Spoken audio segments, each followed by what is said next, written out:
벨그헤드가 끝나고 드디어 시작된 엘바프 편.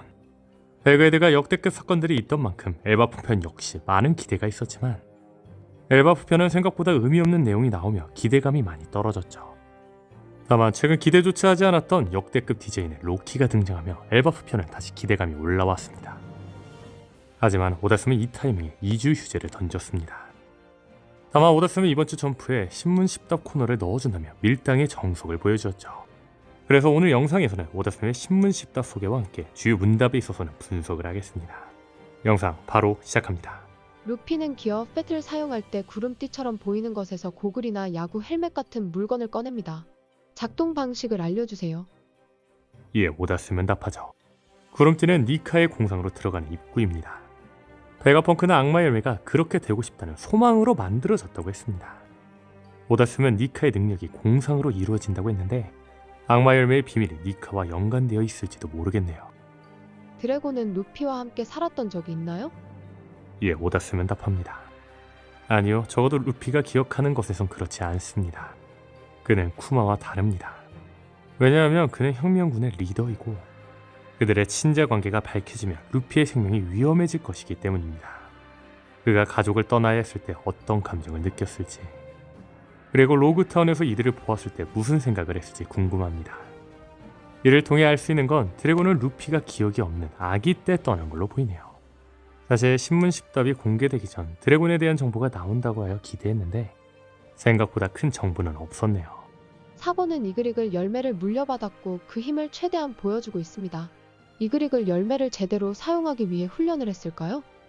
이에 오다스는 답하죠. 사원은 매일 훈련하고 있습니다. 그리고 그는 이제 많은 기억을 되찾았을 것이라 생각합니다. 분명한 건 사본은 처음 이그릭의 열매를 사용할 때부터 에이스보드 열매의 활용을 잘하는 것처럼 보였습니다. 사실 이런 오류 때문에 오다스는 사보가 계속 수련을 하고 있다는 설정을 넣은 게 아닐까 싶네요. 마샬 디 티치의 배 이름은 지백입니다. 록스 디 지백과 어떤 연관이 있나요? 이에 오다스는 답하죠. 우연일 수도 아닐 수도 있습니다. 사실 이는 티치와 지백이 오피셜로 연관이 있다고 말한 거나 다름없습니다. 그런데 티치배의 이름은 샤벨 오브 지백으로 해석해보자면 지백의 검이라는 뜻입니다. 아마 이 연관성은 티치가 지백의 아들이라는 의미보다 티치가 지백의 의지를 잊고 있다고 생각하는 게 맞겠죠. 샹크스가 유스타스 캡틴 키드를 일격에 쓰러뜨린 카무살이라는 기술은 골디 로저에게 배운 것인가요? 아니면 모방한 것인가요? 이에 오다스는 답합니다. 로저의 적 선원들은 골디 로저를 관찰하면서 배웠습니다. 하지만 어떤 누구도 따라할 수 없었기 때문에 샹크스의 복제 능력에 다들 놀랐습니다. 이를 통해 이야기할 수 있는 건 샹크스 같은 쌉 재능충이라면 누구나 카무사리를 사용할 수 있다는 겁니다. 다만 이런 재능충이 있냐가 문제겠죠. 그렇다면 여기서 생각해볼 건 카무사리의 뜻입니다. 카무사리는 신의 죽음이라는 뜻입니다. 그런데 원피스 세계관에서 이무는 전룡의 즉 신보다 위에 있는 신으로 추정되고 있죠. 다시 말해 이무와 루피의 싸움은 신과 디에일 쪽의 싸움입니다. 분명한 건 디에일 쪽은 신의 천적이라고 불리고 있죠. 아마 루피는 추후 샹크스의 카무사리를 본 뒤 샹크스의 기술을 카피하며 신의 죽음을 뜻하는 카무사리로 이무를 제압하지 않을까요? 조이보의 의지를 잇는 로저, 그리고 로저의 의지를 잇는 샹크스, 그리고 모두의 의지를 이으며 말이죠. 크로스 길드의 현상금 기준을 알려주세요. 이에 오다스는 답합니다. 원수 왕관 5개 50억 베리, 대장 왕관 3개 30억 베리, 중장 5스타 5억 베리, 소장 3스타 3억 베리, 대령에서 소령 1스타 1억 베리, 이하 장교 100만 베리, 그리고 병사 10만 베리. 참고로 1왕관은 10스타 10억 베리며 1스타는 1억 베리라고 합니다. 그리고 가프나 영웅 코비 같은 유명인의 경우 현상금이 다르다고 하네요. 이를 통해 말할 수 있는 건 현재 원수 아카네의 현상금은 50억이라는 겁니다. 원피스 세계관 속 현상금은 수배자의 전투력과 영향력을 종합한 위험도입니다. 즉 해적을 대표하는 집단 크로스 길드가 아카이누에게 50억을 현상금으로 두었다는 건 해적들에게 아카이누는 가장 위험 인물이라는 겁니다.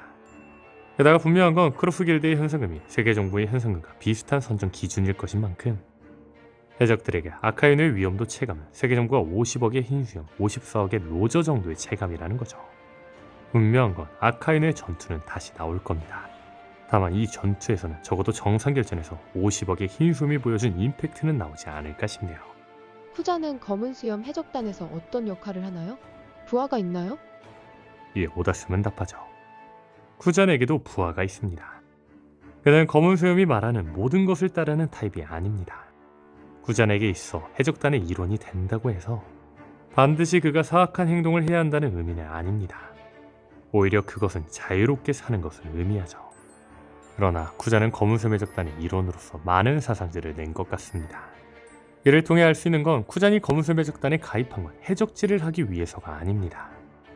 즉, 티치가 쿠잔에게 검은 수염 해적단에 들어오라며 권유한 내용. 쿠잔은 티치의 세계에서 자신의 정의를 찾기 위해 티치와 손을 잡은 거죠. 하지만 쿠잔은 이미 강을 건넜습니다. 아마 쿠잔의 최후는 자신의 정의를 찾다가 악의 구렁텅이에 빠지지만 티치 패배 후 루피랭이 도망갈 수 있는 길을 만들어주며 희생하는 장면이 나올 거로 보이죠. 해군의 료쿠기와 후지토라를 추가한 세계 징병은 어떤 시스템인가요? 이에 오다스는 답합니다. 세계정부와 연계된 국가에는 보호를 위한 자치군인이 있습니다. 그리고 해군은 세계 군사 징병을 통해 이들 계급에서 가장 유능한 병사들을 징병하며 군대를 강화합니다. 또한 이 초안은 최근 8개국 혁명의 계기가 되었는데 이는 국가 방위력의 약화가 혁명의 성공에 기여했을 수도 있기 때문입니다. 징병은 말 그대로 다른 나라가 아닌 세계정부 자신들을 위해 만든 제도네요. 코비가 영웅으로 칭송받게 된 원인이 된 로키포트 사건에 대해 말해주세요. 이에 오다스는 답합니다. 설명하는 데 시간이 너무 오래 걸리고 메인 스토리에 묘사되지 않을 것 같지만 로키포트 사건에 대한 요약을 소개합니다. 해적섬에 중요한 포네그리프가 있다는 소식을 듣고 로우는 로키포트라는 거대한 여객선을 납치하여 섬에 침투했습니다. 이 배는 우연히 특정 국가의 왕과 중요한 기족을 태운 배였습니다. 하지만 로우가 타려고 했던 배는 사실 밀수선이었고 같은 나라의 국기를 개항하고 해적선과 거래에 연루되어 큰 문제가 생겼습니다. 로우는 해적들과 충돌했는데 얼마 지나지 않아 코비와 검은 수염이 각자의 이유로 섬에 도착했고 세 사람은 힘을 합쳤습니다. 이 사건의 결과로 검은 수염은 해적섬의 왕이 되었고 로우는 7명 중 한 명으로 인정받았으며 코비는 영웅으로 칭송받았습니다. 드디어 로키포트의 진실이 나왔습니다. 포트가 항구를 뜻하는 만큼 로키포트는 하치노스의 항구일 줄 알았지만 로키포트는 배의 이름이었네요. 생각보다 큰 떡밥이 없어 아쉽습니다. 게다가 오데스는 더 이상 로키포트 사건에 대해 제대로 묘사는 하지 않는다고 말한 만큼 티치와 록세적단 왕직의 대결은 안 나올 거로 보이네요. 다만 제가 주목하고 싶은 건 하치노스에 중요한 로드 포네그리프가 있다는 겁니다. 그런데 여기서 생각해볼 건 4개의 로드 포네그리프는 카이도가 지배하는 와노쿠니의 하나, 빅맘이 지배하는 도트랜드의 하나, 움직이는 섬 지니샤의 등 조우의 하나, 그리고 어인섬에 하나 있다는 겁니다.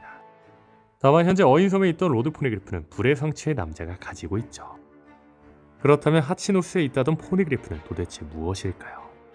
갓벨리 사건 당시 갈링성이 해적들과 맞서 싸웠는데 그의 전투 능력은 얼마나 강력합니까?